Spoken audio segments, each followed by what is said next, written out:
Hello everyone. आज की हमारी इस वीडियो का टॉपिक है थ्री यूनिटीज। हम इस वीडियो में देखेंगे कि थ्री यूनिटीज कौन सी है, एरिस्टोटल ने कौन सी यूनिटी पे ज्यादा फोकस किया और कौन सी यूनिटीज क्रिटिक्स ने एम्प्लॉय की, और फिर इन यूनिटीज के बारे में डिटेल में जानेंगे और एंड में जो लिटरेरी फिगर है उनका ओपिनियन इन यूनिटीज के ऊपर क्या है वो जानेंगे। So without further delay let's get started.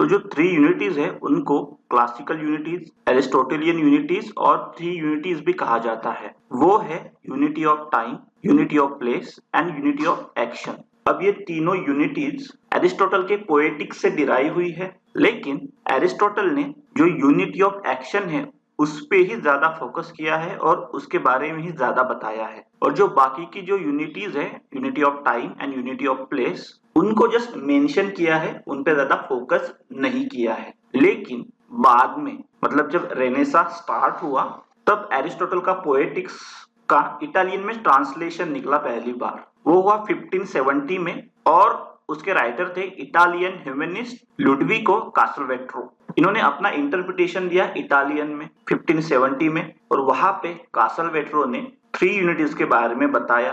Three unities को कासलवेट्रो ने एरिस्टोटेलियन रूल्स कहा, जो ड्रामेटिक स्ट्रक्चर के लिए इंपॉर्टेंट होते हैं। उसके बाद जो फ्रेंच क्लासिकल पीरियड आया, वहां पे ये जो तीन यूनिटीज है उन पे ज्यादा फोकस किया गया और ज्यादा एडहेरेंस दिया गया। वो वहां पे ज्यादा स्टिक हो गए। जो क्लासिसिस्ट थे उनके हिसाब से जो प्लेज है वो इन तीन यूनिटीज के अकॉर्डिंग ही होनी चाहिए। लेकिन फिर इन थ्री यूनिटीज का एडहेरेंस रोमांटिक पीरियड में कम हो गया। अगर इंग्लिश लिटरेचर की बात करें तो बेन जॉनसन ने इन थ्री यूनिटीज का सपोर्ट किया और शेक्सपियर ने इन थ्री यूनिटीज को अपने हिसाब से तोड़ा मरोड़ा।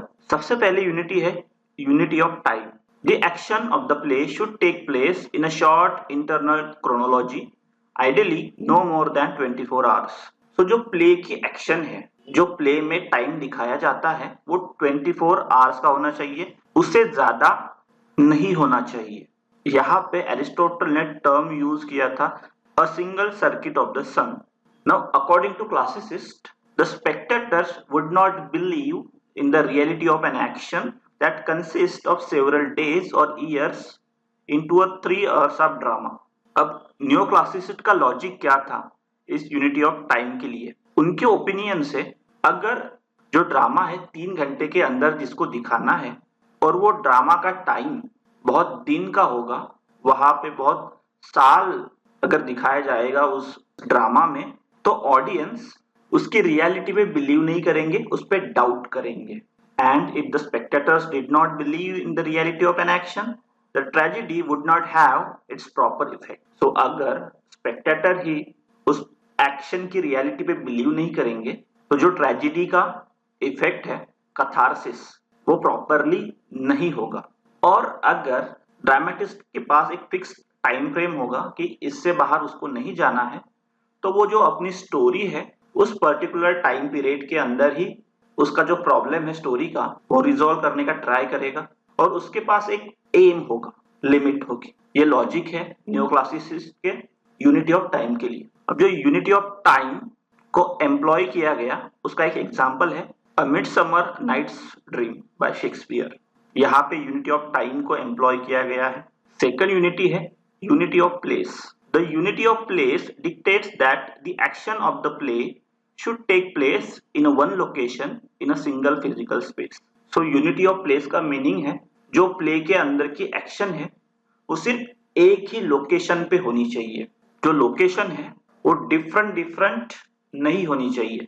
जैसे आजकल की मूवीज में होता है, एक सीन इंडिया में होता है, दूसरा सीन लंदन में, तीसरा सीन अमेरिका में, चौथा सीन ऑस्ट्रेलिया में। ऐसा नहीं होना चाहिए according to unity of place. The stage should not represent more than one place at the same time.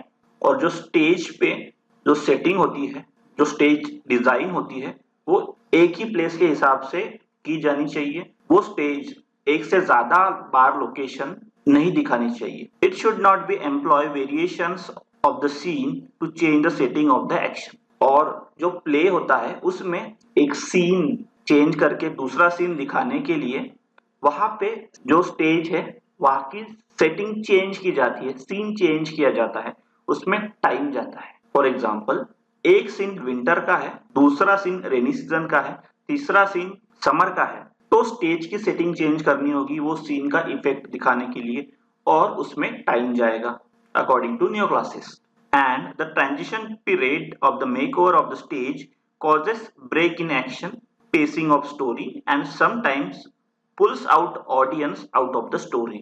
अब ये पहले जमाने में जो ट्रांजिशन पीरियड था एक सीन चेंज करके दूसरा सीन लगाने का, वो बहुत ज्यादा होता था। इसके लिए वो जो ऑडियंस के दिमाग में जो एक्शन बैठी थी पिछले सीन में वो जल्दी से कंटिन्यू नहीं हो पाती थी, उसमें ब्रेक होता था। दो सीन के अंदर बहुत ज्यादा बड़ा ब्रेक होता था। इसकी वजह से जो स्टोरी का पेस है वो टूट जाता था, और कभी कभी ऑडियंस जो पिछली स्टोरी है वो क्या हुआ था वो भूल जाते थे। अब न्यू क्लासिकल पीरियड में इस यूनिटी ऑफ प्लेस में भी डिबेट हुआ है बहुत सारा। एक प्लेस का मतलब क्या, एक घर का हॉल या फिर एक गार्डन या फिर एक सिटी या फिर एक होल नेशन, तो एक प्लेस का मतलब क्या, उस पे क्रिटिक्स का ओपिनियन एक नहीं हो पाता था। तो जनरली जो पूरा प्ले है एक हॉल में, एक सीन पे, एक पेड़ के नीचे, एक गार्डन में, ऐसा होता था वो play according to unity of place. और इसका परफेक्ट एग्जाम्पल है वेटिंग फॉर गोडोट। यहाँ पे जो एक रूखा पेड़ है उसी के इर्द गिर्द पूरा प्ले बसा हुआ है, यहाँ पे प्लेस चेंज नहीं होता। थर्ड यूनिटी है unity of action. It is the unity of action which makes the plot comprehensible, lucid and specific. अब यूनिटी ऑफ एक्शन की वजह से ही जो प्लॉट है कंप्रिहेंसिबल होता है, अंडरस्टैंडेबल होता है, समझने वाला होता है, और ल्यूसिड होता है एंड स्पेसिफिक होता है। The plot of the play should have one main plot with zero और वेरी फ्यू सब प्लॉट्स। तो यूनिटी ऑफ एक्शन का मीनिंग है कि एक प्लॉट में हो सके तो एक ही मेन प्लॉट होना चाहिए और सब प्लॉट बिल्कुल भी नहीं होने चाहिए। अगर सब प्लॉट्स है तो बहुत ही कम सब प्लॉट्स होने चाहिए, और अगर सब प्लॉट्स है तो जो मेन प्लॉट है उसकी डेवलपमेंट में वो सब प्लॉट ने कंट्रीब्यूट करना चाहिए। ऐसा ना हो कि मेन प्लॉट अलग ही है और सब प्लॉट अलग ही है, ऐसा बिल्कुल भी नहीं होना चाहिए। दोनों मेन प्लॉट और सब प्लॉट दोनों कनेक्टेड होने चाहिए, और जो प्लॉट है it must have a beginning, a middle and an end. और जो प्लॉट है उसको एक अच्छी बिगिनिंग होनी चाहिए, मिडल होना चाहिए और एक प्रॉपर एंडिंग भी होनी चाहिए। और जो प्लॉट है उसमें ऐसा एक भी सीन नहीं होना चाहिए जो प्लॉट की डेवलपमेंट में डायरेक्टली अफेक्ट ना करे। मतलब उस प्लॉट में अगर वो सीन ना हो तो कुछ भी नहीं होगा, ऐसे सीन उस प्लॉट में नहीं होने चाहिए। इसे ऑर्गेनिक यूनिटी भी कहते हैं। मतलब एक अगर प्लॉट है उससे अगर एक सीन निकाल दे हम तो वो प्लॉट ही नहीं रहेगा, उसको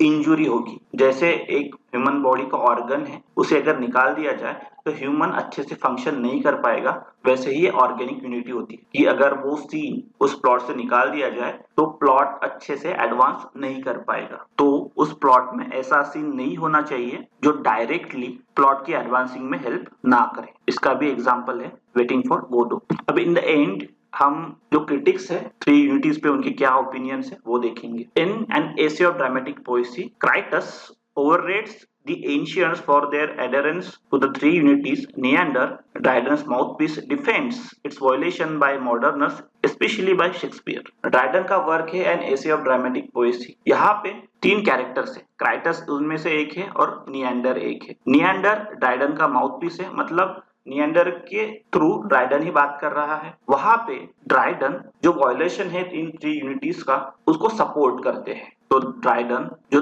थ्री यूनिट्स का अडेरेंस है उसको रिजेक्ट करते हैं और इसका वायलेशन उसको सपोर्ट करते हैं। But Ben Jonson supported the Greek concept of three unities as a means to contribute to realism of a play. Ben Jonson का जो बहुत ही फेमस प्ले है वॉल्कन, वहां पे थ्री यूनिटीज को एम्प्लॉय किया गया है। अब बेन जॉनसन ने जो यूनिटीज है थ्री यूनिटीज उनको सपोर्ट किया है, उनके हिसाब से विद थ्री यूनिटीज रियलिज्म ला सकते हैं हम प्ले को। ऊपर डॉक्टर जॉनसन ने थ्री यूनिटीज के वायलेशन को सपोर्ट किया है और जो थ्री यूनिटीज का एडहेरेंस है, जो नियोक्लासिस ने उनको एडहेरेंस दिया है, उसको रिजेक्ट किया है। मतलब डॉक्टर जॉनसन ने थ्री यूनिटीज को अपोज किया है। According to doctor Johnson, they are necessary but excessive dependence on them makes a play conventional. Johnson shows that Shakespeare, being a great playwright, avoids conventionally by avoiding the unities of time and place. Doctor Johnson के according unities जरूरी है, लेकिन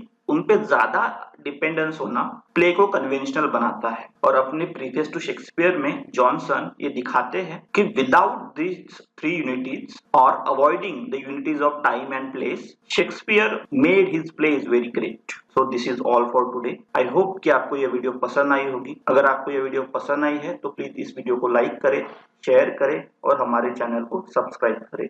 thanks for watching and stay connected.